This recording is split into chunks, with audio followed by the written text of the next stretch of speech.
You probably didn't expect to see me again quite so soon, but this is important because of the horrendous news that came out of the Ukraine this morning. Now, for those not in the know, Russia has officially declared war on the Ukraine. Russian Prime Minister Vladimir Putin has. And Mr. Putin has ordained a bombing run, as some sort of big reprisal thing. The Ukraine hasn't done anything wrong. They're just trying to be an independent nation away from the influence of Russia. But it's clear that Putin does not like that very much. In my unprofessional opinion, it looks like our friend there wants to recreate the USSR, which was not great for a lot of the people under the grip of that empire. So, the fact that he actively attacked the Ukraine is horrific and on its own worth a bunch of all of the condemnation that it was getting. But the big trouble is that Russia has the second largest nuclear arsenal on Earth. Yeah. And Vladimir Putin did say that he was not above utilizing them.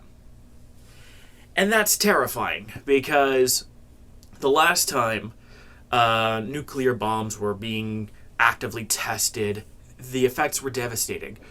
The Bikini Atoll, which was where a bunch of the U.S. tests happened, ended up killing hundreds of people through things like radiation sickness and fallout. Then, of course, there's Hiroshima and Nagasaki, which was an American-made attempt. Now, I say American because they're the ones that most people know about.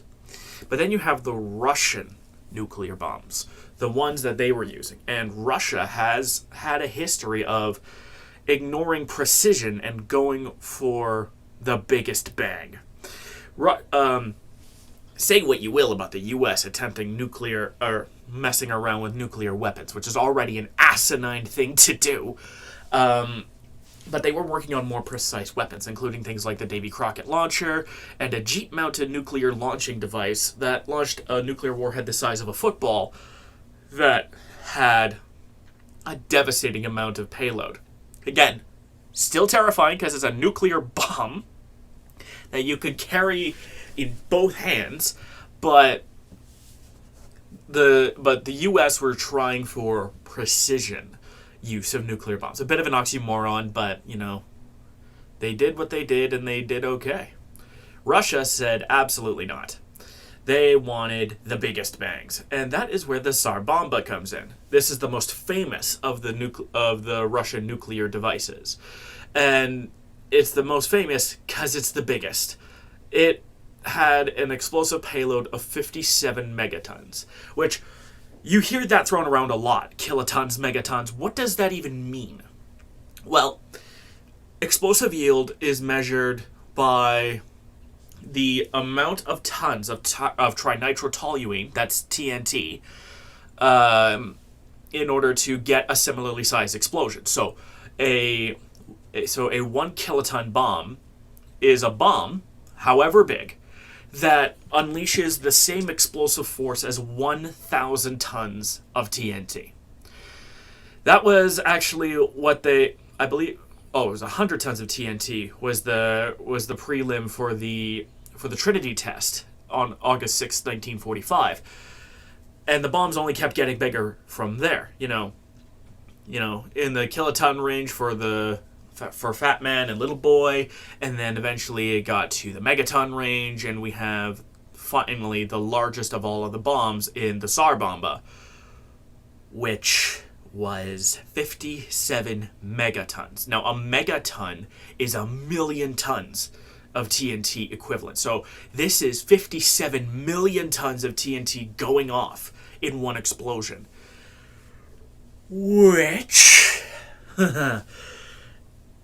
is terrifying. The mushroom cloud was over 50 miles high, and it was probably the largest single explosion, man-made explosion, in Earth's history. and it was almost twice as big. The Russians actually wanted Tsar Bomba to be 100 megatons, but they had to cut it back because it was too big to fly in and detonate. Which was a good thing, because a 100 megaton bomb could have been horrendous. A lot of people talk about, how some of the nuclear tests in the U.S. could have potentially set the atmosphere on fire and burnt up all the oxygen on Earth. We don't know what a 100 megaton bomb would have done, and frankly, I don't want to know. I like to know a lot of things. That's not one of them.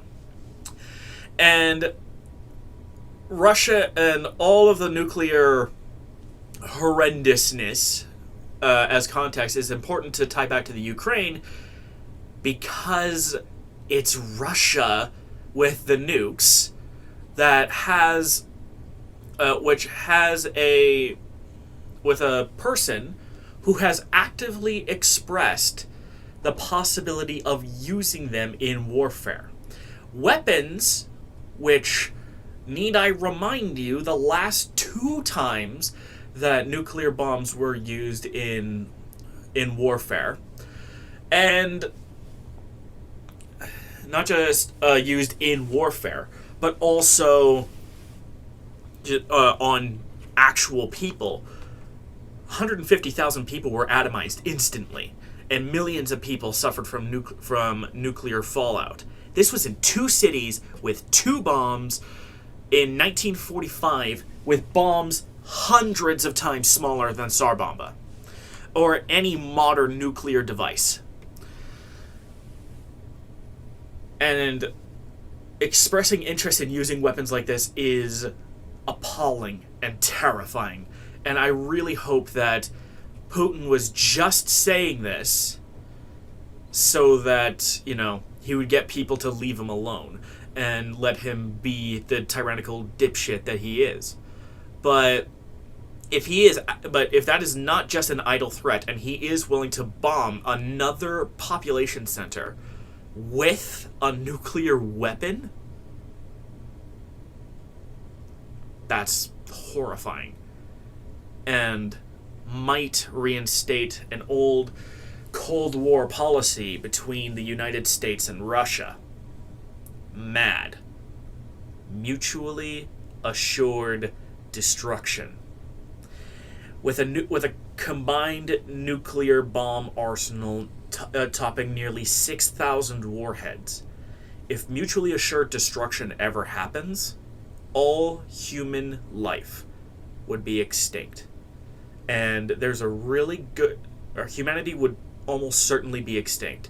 And the amount of damage that would be done to the planet would be virtually untold. Life would probably go on and survive, but I can almost guarantee you that we won't. So I stand with the Ukraine, but I also stand with common sense and humanity. 3 things that apparently Vladimir Putin does not.